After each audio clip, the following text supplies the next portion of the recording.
बिस्मिल्लाहिर्रहमानिर्रहीम। अस्सलाम वालेकुम मोहतरम नाजरीन। हज़रत अली रज़ी अल्लाह तआला अन्हु ने फरमाया, दो किस्म के लोग बहुत जल्दी मर जाते हैं। वो दो लोग कौन से हैं? इस वीडियो को मुकम्मल ज़रूर देखिएगा। मोहतरम नाजरीन, हज़रत अली रज़ी अल्लाह तआला अन्हु की मजलिस में एक शख्स खड़ा हुआ और कहने लगा, हज़रत, मेरा एक सवाल है। हज़रत अली रज़ी अल्लाह तआला अन्हु ने कहा, बताओ कौन सा सवाल है? वो कहने लगा, मुझे बताया जाए कि वो कौन से लोग हैं जो जल्दी मर जाते हैं और वो कौन से लोग हैं जो देर से मरते हैं। इतने में दूसरा शख्स खड़ा हुआ और कहने लगा, हजरत, मेरा भी एक सवाल है। हजरत अली रजी अल्लाह तआला ने फरमाया, कौन सा सवाल है? तो वो शख्स कहने लगा, या अली, मेरी बीवी मुझसे प्यार नहीं करती बल्कि नफरत करने लग गई है। मुझे कुछ ऐसी नसीहतें इरशाद फरमाएं, मुझे कोई ऐसा अमल बताएं जो मैं अपनाऊं और अपनी बीवी की नज़रों में काबिल इज्जत और काबिल एहतराम बन जाऊं। हजरत अली ने इरशाद फरमाया, इस पहले वाले शख्स को मुखातब करके, जिस शख्स ने कहा था कि हजरत, वो कौन से लोग हैं जो जल्दी मर जाते हैं और वो कौन से लोग हैं जो देर से मरते हैं। तो हजरत अली रजी अल्लाह तआला ने इरशाद फरमाया, दो किस्म के लोग जल्दी मर जाते हैं।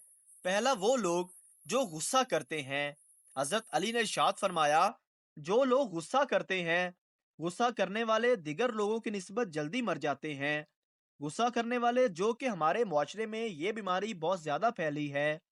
हर बंदा गुस्से में भड़कता हुआ नजर आता है। गुस्सा करने वाला शख्स ना तो अल्लाह ताला को पसंद है, ना ही अल्लाह ताला के रसूल हजरत मोहम्मद सल्लल्लाहु अलैहि वसल्लम को पसंद है, और ना ही अल्लाह ताला की मखलूक को पसंद है। गुस्सा इस सुलगती हुई तीली की मानिंद है जो दूसरों को जलाने से खुद जलती है। फरमाया, गुस्सा करने वाला शख्स बेख्वाबी का शिकार बना रहता है। गुस्सा करने वाले शख्स को नींद नहीं आती। गुस्सा करने वाला शख्स नींद से महरूम रहता है। गुस्सा करने वाला शख्स सुकून से महरूम रहता है। गुस्सा करने वाला शख्स चैन से महरूम रहता है। गुस्सा करने वाला शख्स फेफड़ों और दिल का मरीज बन जाता है। जब ये फेफड़ों और दिल का मरीज बन बैठता है तो ये शख्स जल्दी मर जाता है। नाजरीन कराम, गुस्सा इंसान की शख्सियत का बातनी इजहार होता है। जब इंसान के मिजाज के खिलाफ कोई बात की जाए तो उसे नापसंदीदा अमल के रद्द अमल में किए जाने वाले इजहार को गुस्सा कहते हैं।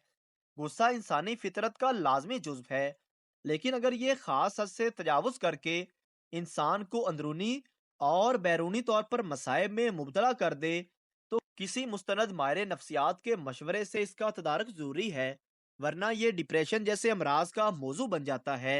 इसकी इलामात, गुस्सा करने वाले शख्स को हाई ब्लड प्रेशर, चेहरे का सुरख हो जाना, दिल की धड़कन का तेज हो जाना, तेज तेज सांस लेना वगैरह वगैरह। एक शख्स नबी करीम सल्लल्लाहु अलैहि वसल्लम से सवाल करता है, या रसूल अल्लाह, वो कौन सा अमल है जो मुझे अल्लाह के गजब से महफूज रखेगा? तो आप सल्लल्लाहु अलैहि वसल्लम ने फरमाया, तुम गुस्सा ना किया करो, अल्लाह ताला भी तुम पर गुस्सा ना होगा।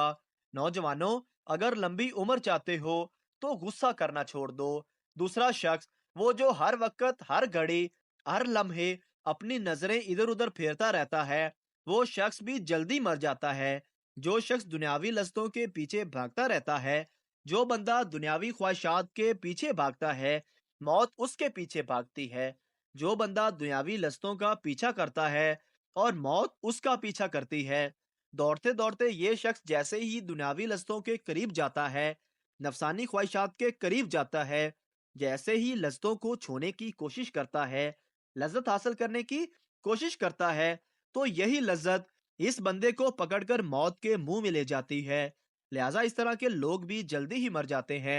हजरत आयशा सदीका से रवायत है, आप फरमाती हैं, मैंने रसूलुल्लाह सल्लल्लाहु अलैहि वसल्लम से दरियाफ्त किया, औरत पर सबसे ज्यादा हक किसका है?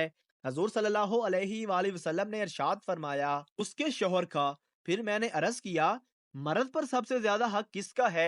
आप सल्लल्लाहु अलैहि वसल्लम ने इरशाद फरमाया, उसकी माँ का।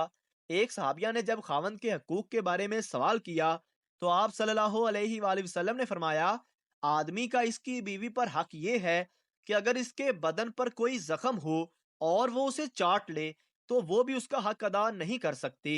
حضرت سلمہ رضی اللہ تعالیٰ عنہ سے روایت ہے کہ حضور اقدس صلی اللہ علیہ وآلہ وسلم نے ارشاد فرمایا، جس عورت کا اس حالت میں انتقال ہو جائے کہ اس کا شوہر اس سے راضی ہو تو وہ عورت جنت میں داخل ہوگی، اور جو لوگ اپنی نظروں کو ادھر ادھر پھیرتے رہتے ہیں اور دنیاوی خواہشات کے پیچھے لگے رہتے ہیں تو وہ شخص پریشانی میں مبتلا ہو جاتے ہیں، جس کی وجہ سے مختلف بیماریاں ان کو گھیر لیتی ہیں، اور اس طرح سے وہ جلد اس دنیا سے کوچ کر جاتے ہیں۔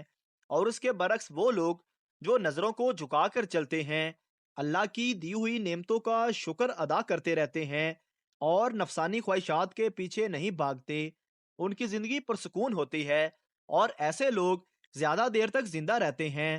ایک اور روایت میں آتا ہے کہ حضرت علی رضی اللہ تعالیٰ عنہ کہیں سے گزر رہے تھے، ایک شخص اداس بیٹھا ہوا تھا، آپ نے اس شخص سے پوچھا کہ تم اداس کیوں ہو؟ تو اس شخص نے کہا، میری بچپن سے یہی خواہش تھی کہ میرے پاس 1000 اونٹ ہوتے، لیکن میرے پاس صرف 4 اونٹ ہیں۔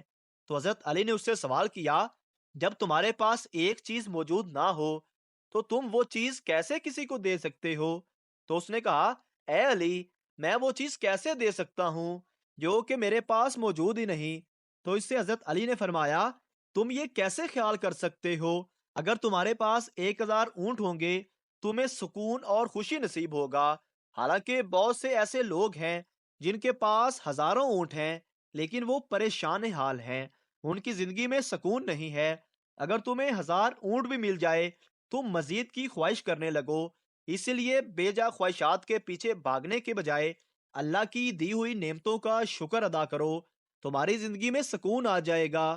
معلوم ہوا کہ انسان کی جب کوئی خواہش پوری ہوتی ہے تو وہ دوسری خواہش کرنے لگتا ہے۔ خوشی خواہشات میں نہیں بلکہ اس کے وجود میں ہے۔ اگر تمہاری ایک آنکھ خراب ہو جائے تو تمہاری یہ خواہش ہوگی کہ تمہاری آنکھ ٹھیک ہو جائے، یا تمہارے کان خراب ہو جائیں تو تمہاری خواہش ہوگی کہ تمہارے کان ٹھیک ہو جائیں۔ انسان کا مقصد یہ نہیں کہ وہ ساری زندگی خواہشات کے پیچھے بھاگتا رہے، اس کا مقصد یہ ہے کہ وہ اپنے آپ کو تلاش کرے، اپنے وجود کو پہچانے۔ یاد رہے کہ حضرت علی کے تمام اقوال سبق آموز ہوتے ہیں، ان اقوال سے ہمیں سبق حاصل کرنا چاہیے اور ان پر عمل کرنے کی کوشش کرنی چاہیے۔ ایک روایت میں آتا ہے کہ کسی نے پوچھا، کم ظرف آدمی کی پہچان کیا ہے؟ تو حضرت علی نے فرمایا، کم ظرف انسان جب کسی پر کوئی احسان کرتا ہے تو اس کو واپس کرنے کے در پر رہتا ہے۔ رسول اللہ نے فرمایا، مجھے اللہ کی طرف سے حکم دیا گیا ہے کہ لوگوں سے جنگ کرو اس وقت تک کہ وہ اس بات کا اقرار کر لیں کہ اللہ کے سوا کوئی معبود نہیں، اور یہ کہ محمد صلی اللہ علیہ وآلہ وسلم اللہ کے سچے رسول ہیں، اور نماز ادا کرنے لگے اور زکوٰۃ دیں۔ جس وقت وہ یہ کرنے لگیں تو مجھ سے اپنی جان و مال کو محفوظ کر لیں گے، سوائے اسلام کے حق کے تو ان کا حساب اللہ کے ذمہ ہے۔ دعا ہے کہ اللہ تعالیٰ میرا سنانا اور آپ کا سننا بارگاہ الہی میں مقبول فرمائے۔ محترم ناظرین، اگر آپ کو ہماری ویڈیو اچھی لگی ہے تو ہمارے چینل کو سبسکرائب ضرور کر دیجئے۔